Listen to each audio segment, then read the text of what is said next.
Welcome to the Atlanta Sci-Fi Film Festival's Dune panel discussion. In preparation for the new screen adaptation of Dune, directed by Denis Villeneuve, we have some hardcore Dune scholars to dissect Frank Herbert's classic source material and expectations for the new movie. Joining me today is Dr. Kara Kennedy. Dune discussion studies how Dune addresses women's agency.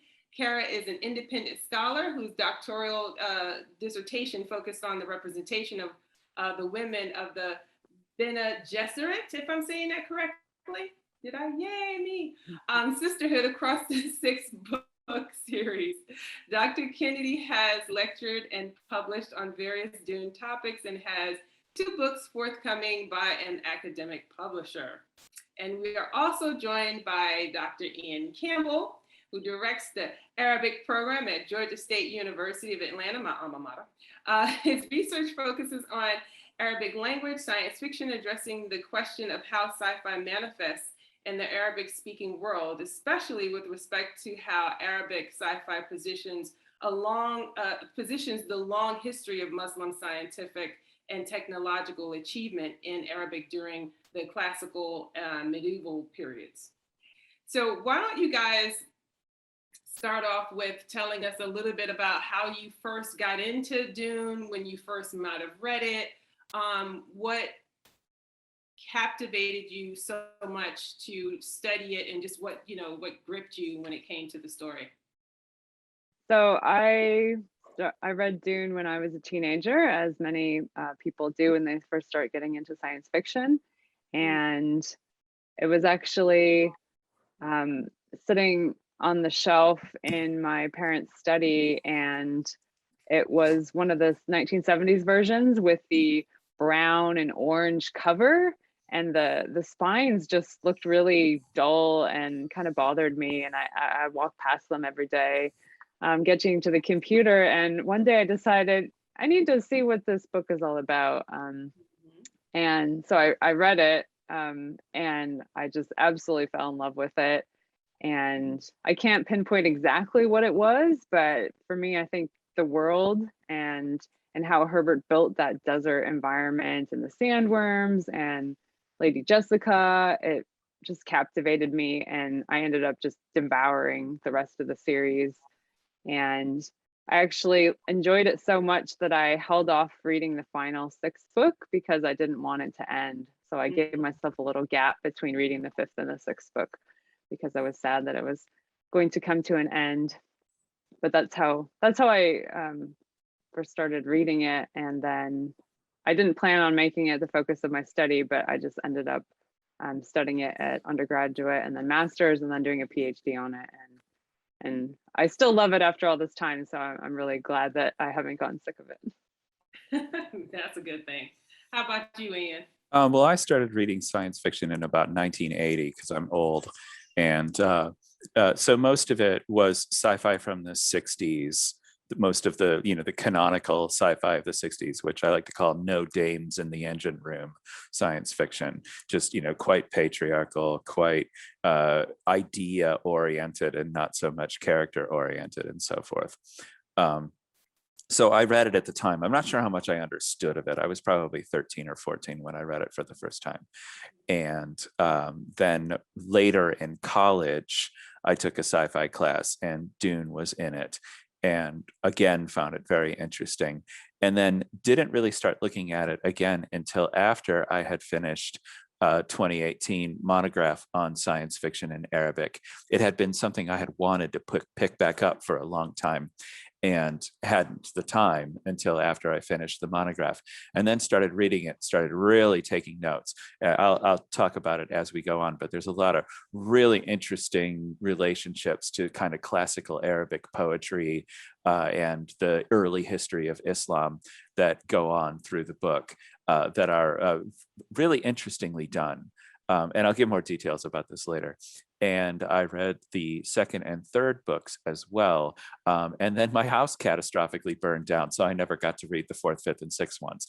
I have read the 4th one before, but long ago, and didn't get to it in this cycle round because it went up in smoke with everything else. Nobody died, but we almost did. So I have not read the later books since I was 21 or something like that, when I was reading them in college. However, there's a lot of interesting stuff going on in the books relating to Arabic literature, classical Arabic conceptions of the self, and the early history of Islam. I should note that I've got to see about 20 minutes of the movie. I wrote a long piece about Blade Runner 2049 in a film studies journal, and how the film uses Nabokov's pale fire, which the hologram girlfriend holds up near the beginning of the movie, and what it says to us that pale fire is the novel that's been chosen. When Kay in the movie in Blade Runner 2049 repeats the things that he's supposed to repeat, those are all lines from the poem Pale Fire, which is the subject of the book Pale Fire. And so one of the people who was involved in producing Blade Runner 2049, which of course was directed by the same director, contacted me and was like, hey, do you want to watch 20 minutes of this and see what you think? And it was mostly the scenes relating to Paul and his family's arrival on Arrakis. And it's gorgeous. It's Blade Runner 2049 level of gorgeous, but the scenes that I saw weren't contiguous. There were cuts between them, so I didn't really get a true feel for what the film would be like, other than aesthetically, which it's beautiful. Wow, how nice and cool is that, though? Yeah, sometimes like being a scholar has its perks. You know, my PhD and $3 usually gets me a coffee at most area Starbucks. Wow, that's pretty amazing. I mean, I think anybody would have loved to see just any little small thing of the film. And well, there's a long trailer that's out, but it also isn't contiguous. It cuts and cuts, so it doesn't really give you a feel for how well they're telling the story. But aesthetically, it's gorgeous. Yeah, we're pretty excited for it. We're almost a month away. What is it, October 22nd? I think it's coming out. That is the date. That is the Dune date. Gonna put on a mask and go see it. Yeah, in IMAX. I'm sorry, I can't see it in any other theater. I'm probably gonna have to do that. Yeah. Maybe I can get the university to pay for it. Figure that out. Yeah. Let's try. Exactly. Totally. Try to see if we can work on that. So guys, what makes Dune such a classic sci-fi text that stood the test of time all these years, and why is it still relevant and engaging for modern audiences? For me, I think the world building is definitely a huge aspect of why it has stood the test of time. If we think about Tolkien and Lord of the Rings, the kind of the world that you want to immerse yourself in, there's something about that grabs people past the time when it was written. And I think in particular, Dune is unique because it is not very tech and gadget focused. Like Ian mentioned, like a lot of the science fiction around the time was very much focused on technology and where humans heading in technology, and characters were often a side point to the technology, whereas Herbert is really interested in humans. He's really interested in how we think and how we move and how we behave and the politics of our societies. And so for me, if we compare Dune to, say, Shakespeare, you know, Shakespeare is still relevant today, and we still go to plays and we still watch adaptations of Shakespeare because he taps into things that are timeless, like love, family, betrayal, intrigue. Those things, even if the shape and form of them are different today, we can still relate to those things, you know, and family and power. Those are all still very relevant. And then you add the environmental angle as well, and that's only become more important since the 60s.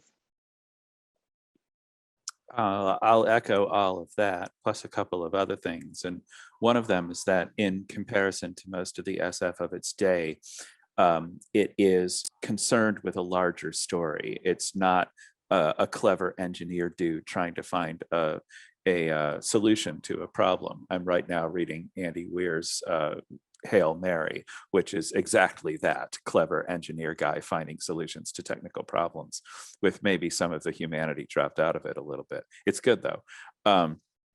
So he was more concerned not only with world building, but with creating a full story that happened outside of the typical confines of SF of its day. Probably the closest analog is the sequence of short stories that Robert Heinlein did for many years that are usually filed under the title The Past Through Tomorrow. And he had this kind of ongoing world of short stories where events that took place in the background of one story would then come to fore in a different story. But Dune is a self-contained world that does all of this in a novel, and it's using the SF setting for a backdrop that's an exploration of certain aspects of the human condition rather than simply telling an SF story. And then the second reason is petroleum. That SF, we typically understand, works by what we call estrangement, where we take an aspect of our own society and reframe it in a sci-fi setting as a means of critiquing it, or as a means of holding up how strange it is that we accept it as normal. For example, Amanda, in the background on your screen, you've got the N.K. Jemisin book, which her whole cycle of stories, which are wonderful and deserved all the awards they won, is not only a story in itself about this, Earth ravaged by tectonic problems, but also a kind of long-running allegory for racism and slavery and colonialism in the Americas as well.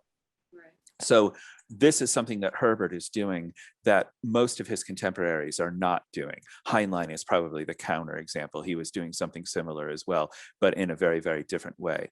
So what Herbert has done with Dune is that one way that we can read it is as an estrangement upon our dependency on petroleum that certainly existed at the time, still exists. Of course, the companies are going to make us buy and burn every drop before we can switch to solar and wind wave power. But so he's saying, all right, here's this resource, and it's only available in this kind of hostile desert environment, which strictly speaking isn't true about petroleum, but then again, it is an exact analogy. And he's saying, like, okay, well, what happens when someone chokes off the supply of that, or controls the supply of that, or takes over the supply of this one resource that everything depends upon in the society? Now, the spice in Dune, people depend on it for completely different reasons. But the fact is, there is this resource. It is found in the desert. Everyone needs it. The person who controls it is the person in power. And so that's one of the things he's looking at. And he was an ecologist by nature. He got the original idea from the book, as I understand it, by looking at sand dunes on the Oregon coast. And so he came at it from this ecological perspective, and what did it mean to be dependent upon this one resource? And I think, since we're still dependent on that resource by and large, that's one of the things that makes the book still relevant today. But what are some ways it achieves this status in the SF genre, and what features make it good for rereading?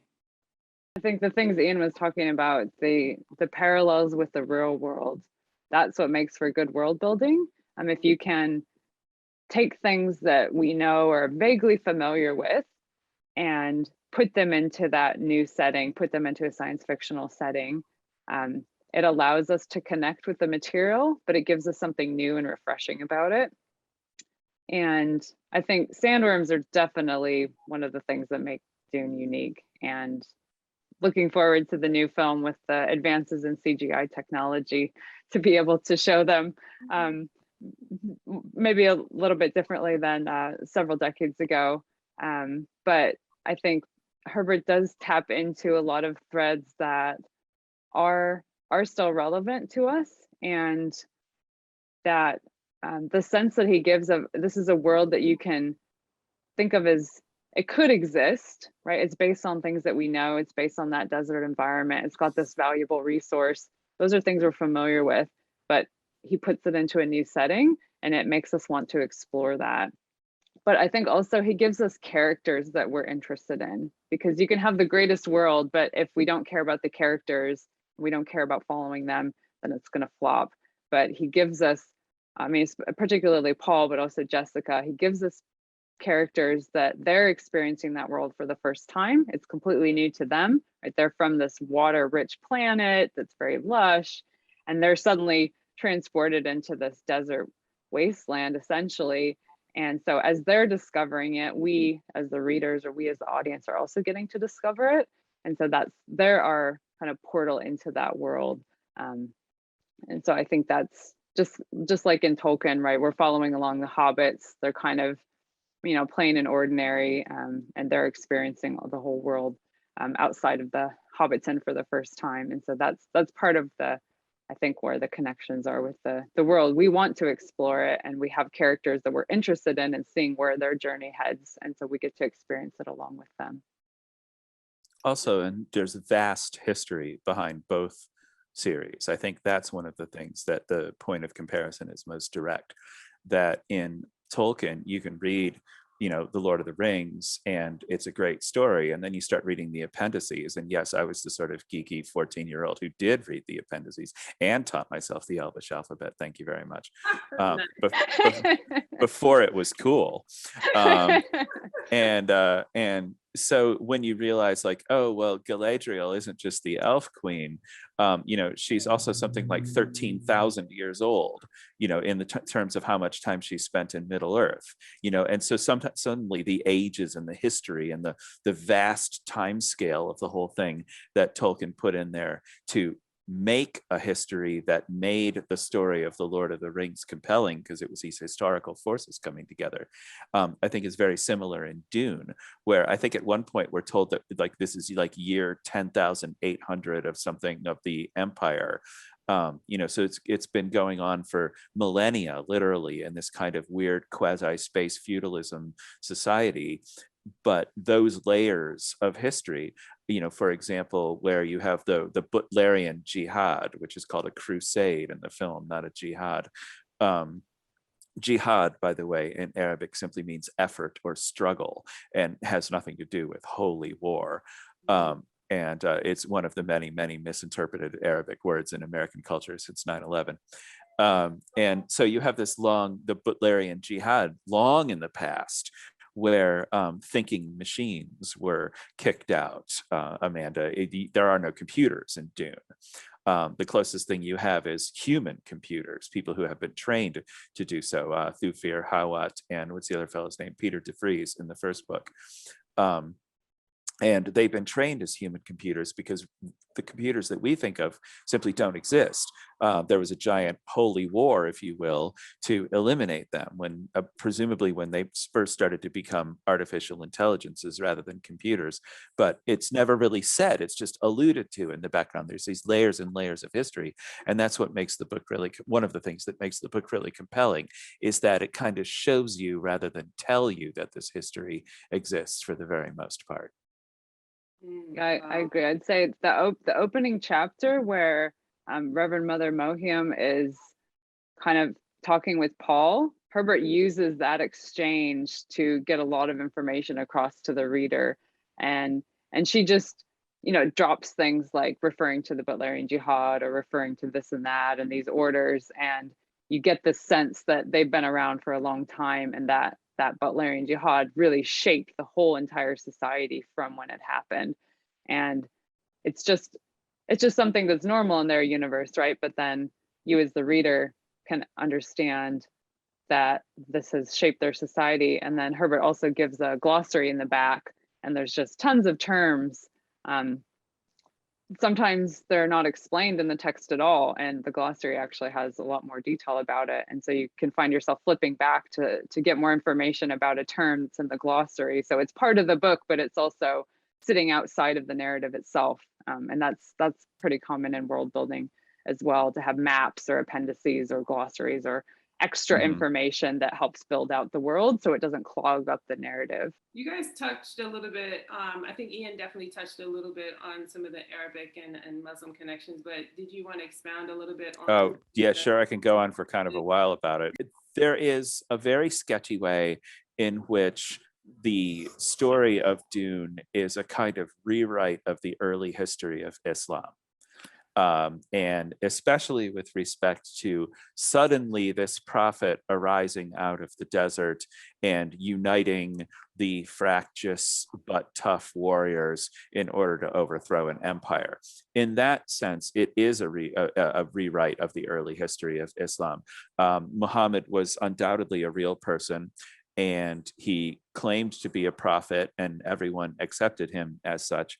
And prophet has a really specific meaning. The Arabic word is nebi, and it's from the verb neba'a, which means to predict something. So a prophet can predict the future. That's definitionally true in Arabic. And so, of course, if you do even a quick read of Dune, you will note that the spice gives one the ability to predict the future. That's why it's so valuable that the navigators in the guild spaceships use it as a way to weave themselves through space without causing accidents. And this is one of those things that Herbert kind of hand waves. They use the spice, they predict the future, they get there, but he doesn't bother you bogging you down with details as to how precisely that happens. So the parallel here is that, Paul is there and he's a prophet and he can predict the future, and he unites these people and they overthrow their oppressors. And were the people of the 7th century Arabian desert really oppressed by outside empires? No, but they were certainly affected by outside empires. You have the Arabian Peninsula, and then north of it, you have the Syrian desert. And on either side of the Syrian desert, there's two enormous empires, the Byzantine Empire, who called themselves the Roman Empire because they were. And then on the other side, the Persian Empire, which is the one that is being estranged or looked at in the Dune cycle. The emperor is called the Padishah, which is the traditional title of the Persian emperors, for example. The names are Persian sounding. And Muhammad, though he didn't live to see it, his immediate successors united the fractious desert tribes, who were excellent warriors because they lived in an environment of intense deprivation. And so only the very, very toughest of them survived. And they truly did. They went into Persia and they completely overthrew the Persian Empire and took it over. They sent the last emperor fleeing from town to town, chasing him. And eventually other people caught up with him and killed him and turned him over to the Arabs as a way of saying, we surrender. So this is kind of a rewrite of the early history of Islam, but it's also problematic in a lot of ways, especially looking at it from a 21st century perspective. And one of the major reasons that it's problematic is, first of all, Paul is not a Fremen. Right, he comes from a completely different planet. He's an aristocrat from the empire that is eventually overthrown. And that's not true of the early history of Islam at all. Muhammad comes from the family of people who maintained the pilgrimage shrine at the city of Mecca. This is a pagan pilgrimage shrine. And their duty was to make sure that the pilgrims who came to the shrine had a safe place to sleep and had water and had food and that sort of thing. And the other tribes in the immediate area were taxed in order to pay for this. So he was already a well-respected religious figure in his community when he began to have prophetic visions. He wasn't just like, sometimes you'll see him characterized as like some random merchant or something like that. And that simply isn't true. The reason he was taken seriously as a prophet is people were like, oh, well, he maintains the shrine. Sure, the gods would send him visions. That makes sense. In the book, however, Paul comes from a completely different planet. And he's also a high-ranking aristocrat in the very empire that gets overthrown. So the original struggle of the battles of the like 640s and 650s in our calendar, when the Persian Empire and a big chunk of the Byzantine Empire fell to the Arabs and eventually became Muslim. Most of the people didn't convert to Islam for centuries. It's a mistelling of the story that Muhammad becoming a prophet was an organic thing that materialized within the Arab tribes.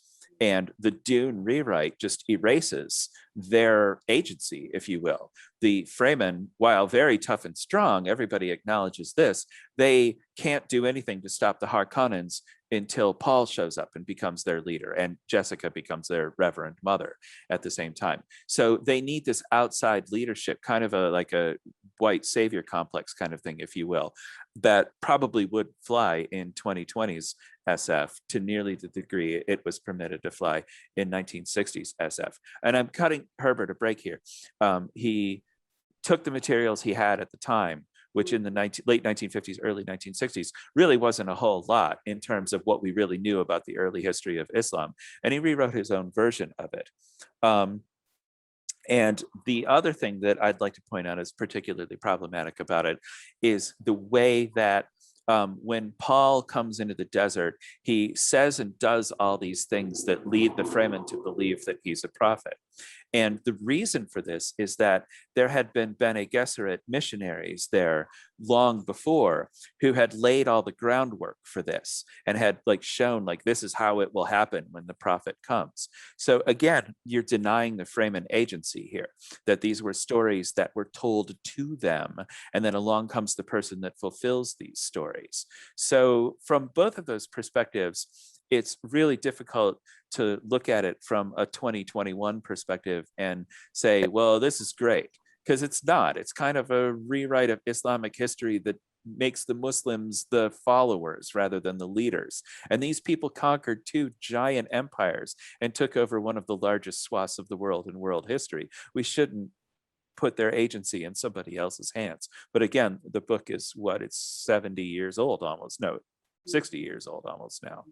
So there you have it. What about, you're saying that it's a retelling of the early history of Islam, but what about, because I see a lot of the Lawrence of Arabia influences. Isn't it more of a merging of kind of early Islam, but also the outsider, Paul as the outsider figure is more in line with the Lawrence of Arabia. Yeah, Lawrence of Arabia is down here on my list of people to talk about as well, because it's well known that Herbert was a big fan of the film of Lawrence of Arabia, and he, the early draft, I believe, of Dune was to a certain extent modeled on T.E. Lawrence. So yeah, there is definitely a savior figure coming from outside here, from a different tradition. I'm saying that when it butts up against the early narrative of Islam, Islam definitely gets victimized by that narrative. Yeah, I guess, I mean, there's definitely problematic aspects, but I think Herbert was really interested in critiquing the impulse that he thought humans had, which was to look toward a savior or look toward these strong leaders or messianic figures. And so I think what he's trying to do is show the power of religion, essentially. The Bene Gesserit are seeding these legends and myths across the universe. And it's not even necessarily clear why they're doing it. Like, they say they're doing it so that they can have, bolt holes or have some kind of safety net in case they end up on a planet and they need that. But we see the Fremen have bought into it, but it's not just the Fremen who have bought into the Bene Gesserit schemes. Like, the Bene Gesserit are behind the scenes of everything, including the Imperium. They've denied the Emperor sons. They have their hands in everything. So while the Fremen are shown having, taken these myths up and accepting Jessica and Paul with relatively little resistance, I don't think they're singled out as, oh, the indigenous people are the only gullible ones, or they're the only ones who believe in this. Go ahead. Yeah, no, you go. Okay, and to be fair, in the original history of Islam, the desert Arabs weren't just simply pagans. There were many Christian and Jewish communities among the desert Arabs. So when Muhammad begins preaching, I mean, a lot of it is just taken directly from, especially Judaism, not so much from Christianity. But a lot of the, many of the middle chapters of the Quran are Muhammad, God exhorting his followers through Muhammad to stay strong, because look what happened to Jacob, look what happened to Moses, look what happened to all these different Old Testament figures. So the idea that there was a structure that pre-existed the arrival of the prophet certainly applies in the rewrite of Islam. I'd like to hear more about the Bene Gesserit, because they are behind everything. And I think one of the strengths of the book is it doesn't really, they want their Kwisatz Haderach, but that doesn't really explain a lot of the other things that they're doing. You kind of have to infer, is it just a will to power, or what's your take on it? Yeah, I find the most useful comparison, especially for people coming into the book new, is the Catholic Church, especially medieval Catholic Church, and especially the Jesuits, in terms of the reach and influence that they had. because something that I've encountered in the scholarship, which is one of the reasons I originally wanted to correct the narrative, is people read Dune, do a really surface level critique of the women and say, oh, they're just concubines or they're just wives. And so the book's old fashioned and traditional and, you know, not fit for moving forward into the future as if we're so progressive now. But if you think about them from that religious context, even though they themselves are not actually religious, they don't seem to believe in a higher power, they operate as if they were a religious society or religious organization. And so if you think about the influence that the Catholic Church has had, I mean, they're still around today. They still have quite a lot of impact on people's daily lives, especially in terms of education. You know, they had a huge missionary outreach program. But even so, that's the larger organization. But I think we have to look at Lady Jessica as the central, you know, female character in Dune. And I think at the time, but even still today, having a mother figure literally with her son, who's supposed to be the hero every step of the way, she and her organization are the ones that pave the way for Paul to become what he becomes. You know, every step she's training him or telling him, you know, chastising him, or you panicked here, we got to do some more training here. You know, like after, you know, he kills Jameis, she makes sure that he doesn't enjoy it. You know, she's really concerned with her son. And of course she wants the best for him, but I don't think that's unusual or that's something to critique, that a parent would want their child to be special or want their child to succeed. Certainly the Bene Gesserit are not themselves the rulers, but if we look at in terms of power and what Herbert has discussed in interviews, their perspective was that power was very corruptive. And even though they were mistaken, they thought that it would be safer to have a Kwisatz Haderach that they could control from behind the scenes rather than taking on that leadership themselves. And Herbert doesn't show them to be perfect or infallible in any way, but he does show that there are definitely advantages to not being that main person yourself, but operating politically in a different fashion. And I think that's something in the real world that women have unfortunately had to do most of the time, is work in various channels where they could, when other avenues of power influence were not open to them. And it should be pointed out that Jessica disobeys orders from the Bene Gesserit. She's a rebel Bene Gesserit. She had a son in the first place when she's supposed to have a daughter, right? And the daughter's supposed to be married off to Fade Rotha Harkonnen, yes, if I remember the plot correctly. You know, so she's gone against the will of her order by having a son in the first place. And if I remember correctly, there's a number of instances where the other Bene Gesserit don't particularly like it that she's training Paul in some of their ways. Or I could be wildly mistaken, but I seem to remember that from reading the story. Well, from her discussion with Mohim at the very beginning, she's not supposed to be training him in the Bene Gesserit way. And Mohim knows that she's been doing it, but because they seem to have a special relationship, Mohim overlooks it.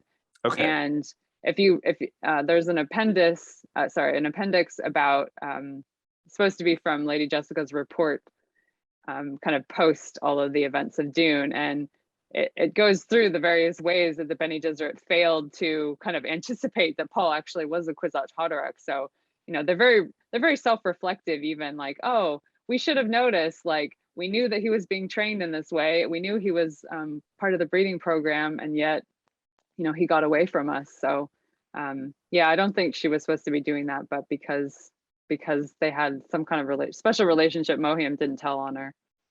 Okay, all right, that makes sense. And then, of course, Jessica leads to Alia, who, in my opinion, is the easily most fascinating character in the whole cycle. Yeah, Alia is more of a, like, I'd say, classical tragic figure in terms of how she has to operate, and mentally what she ends up going through is quite disturbing. For the other people out there who haven't read the books or seen the film, Alia is Paul's sister. And when Jessica is pregnant, she's Paul's full sister, mother and father. And when Jessica is pregnant with her, she drinks the waters of life, which is this sort of hallucinogen, basically, that gives some kind of prophetic ability. And so fetus Alia comes to consciousness in the womb and is born fully conscious. And in the memorable scene at the end of the book, how old is she? She's got to be 2 or 3 or something like that. Yeah, and, 2. and she's just sasses the Baron and then ultimately murders him, which I'm really looking forward to in the film, although the film is only going to cover the first half of the book, so we won't see it until the second half of the film is released. I don't know how you have a 2-year-old actor doing that, though. Yeah, it's a really, I mean, my 2-year-old was pretty spunky when she was 2. Now she's 13 and just slams doors. But I can't really picture that happening. We have, a couple of generations of people who, if they weren't introduced to the novel, to the actual book, there's nothing else that they would have known about Dune. So I think there's a large amount of people that are completely unaware of the book and in all its many layers. Any strategies on how to break someone into reading it? Because I want to say that I'm trying to make a comparison. One of my favorite series is, let's see, I'm trying to think a couple of series that were hard to kind of get into initially. Any suggestions you guys have on how to get people maybe past, because in the beginning, they're talking about all these different people and you kind of have to keep up with it. Any suggestions for anyone who's going to be reading it for the first time? Maybe take notes, because there's a lot of layers in keeping up with the different characters. Take notes. Yeah, that's usually not going to get you a lot of readers. Sorry. I actually do that because I want it, because even like with certain things, it's hard to keep up with all these different characters and where they're all from. If it gets really layered, I'll just have a little thing on the side and I'll just kind of make my own notes so I can keep up, because sometimes they may not talk about a group of people or that character or that person for a couple of pages, and you got to remember, oh, it was these people, okay, they came over here and they moved, I'm just kind of throwing out some ideas. And The Expanse for me was a little bit like it just jumped into the story and you had to like really pay attention in the very beginning. It didn't start off with just a slow build. It just gave you a lot of information in the beginning. Well, there are an awful lot of characters that are introduced to you at the beginning of Dune, and many of them don't become all that. Some of them become immediately relevant. Some of them you have to like go slow burn to find out when they're relevant. And so it's a little bit of a different experience from reading a contemporary book, where if it's well written, you're only going to get to know the character, as much as you need to know until they become relevant to the plot, unless you're reading a Neil Stevenson novel and he gives you a tertiary character and 3 pages of background on that character. But that's a whole different story. And we could talk about the worlds of women in Neil Stevenson novels for quite a while, because they're real interesting. So strategies: recognize that the book is 60 years old and that it came of age in a very different era of literature, one before which you didn't see TV adaptations and such things. So it isn't originally designed for a kind of cinematic modern entertainment product mindset, where careful editors. I don't know, Ian. The chapter that introduces the Baron, it's a pretty cinematic scene, like, because I'll give you that. It starts with the globe and it zooms out from his hand over the globe. So I think there are bits that are kind of more cinematic than maybe we might think. Yeah, I just usually tell people when I get them to read a book this old that it's old. It's like when you go to read Jane Austen. It's going to have nothing like when you yes, it is.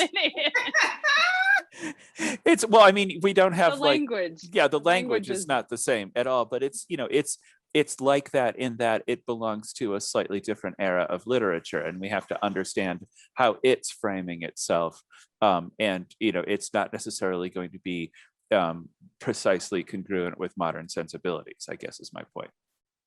No, that's a good point, because a lot of times nowadays, and Kara, you can finish your point, but nowadays you do kind of have to prep people a little bit, because we're so used to tons of action. I just watched the Matrix trailer recently the other day, and I was like, wow, this looks great. But it's like some people felt like it wasn't enough action. Like, we're not expecting a lot on the narrative and the story end because of the previous Matrix films that didn't really hit the mark.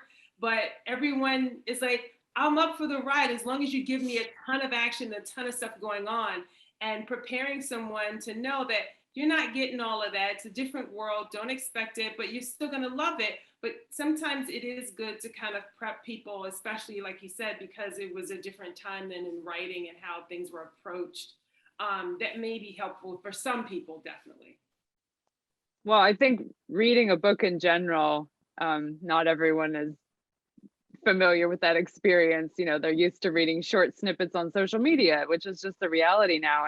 And I think our attention spans have shortened. So if you want to read Dune, you're going to have to read a long 500+ page book. But I personally didn't have any problem getting into it. I find the first chapter is immediately pulls you in because it starts with a young boy and his mother, and there's an old lady there who's testing him. I don't find that particularly challenging, but I know a lot of other people have. So the advice that I give people is try to get through the first 100 pages, just power through. It doesn't matter if you don't know what the terms mean, or you don't know the names, or you don't know who. Like, people get caught up on that and then they give up. And so the advice I give is power through, and usually people seem to say around 100 pages or so, they get a few chapters in, and then suddenly things start clicking for them, or they tried to read it one time and they come back to it, and that strategy seems to work. So I would recommend that.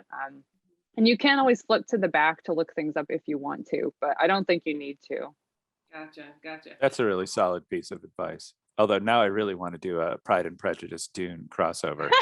Oh, wow. Yeah. That would be interesting. That would be really interesting. How many times have you read Dune, and the original book, the first book, and what different things did you get from it? I can't put a number on how many times I've read it because I study it. I don't read it cover to cover anymore. I dive in and out, but for me, the Middle Eastern and Arabic influence, I know much more about.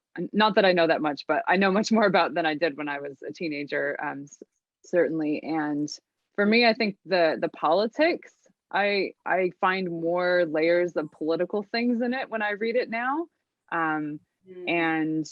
But also because I have the benefit of studying it, I get to pull out new themes, and I still find new things in there. So my next article is on the focus on the spice, and so I did research on the historic spice trade and and commodities, and so just new things about that in terms of the spice came out to me while I was reading it, and so those kinds of threads.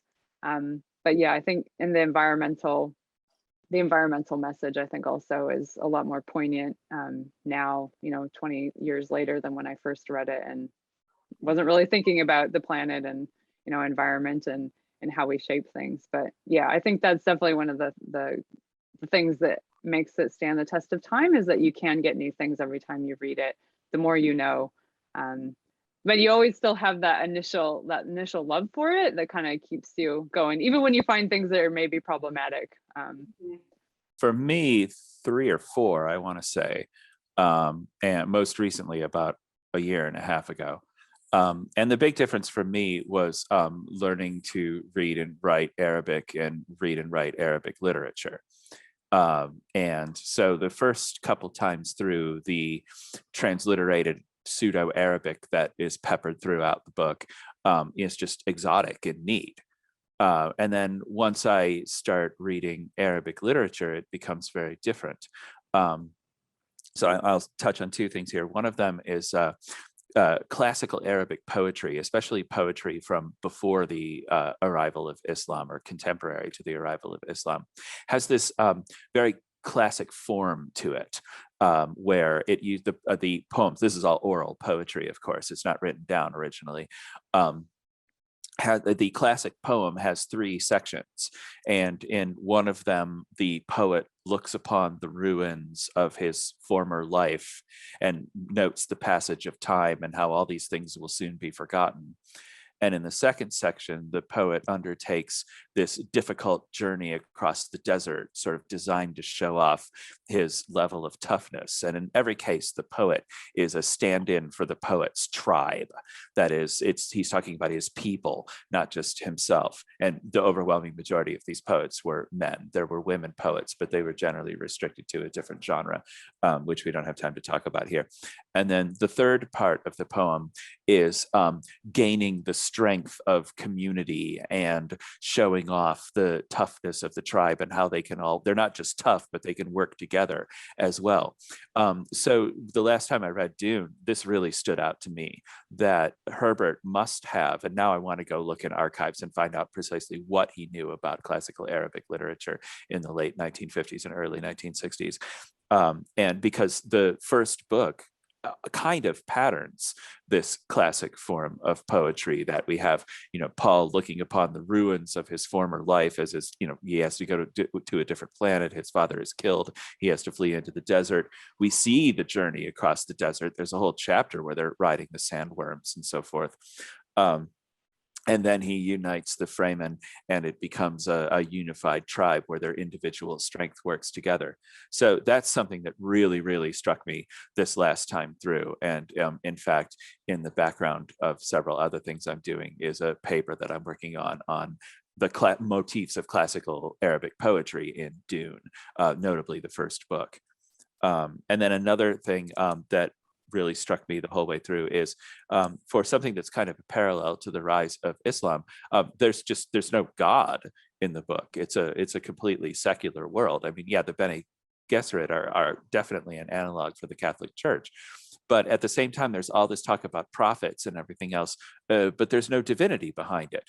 And that struck me as really interesting, but most of my thoughts on it are inchoate at this point. So I'll just stop with that. Nice.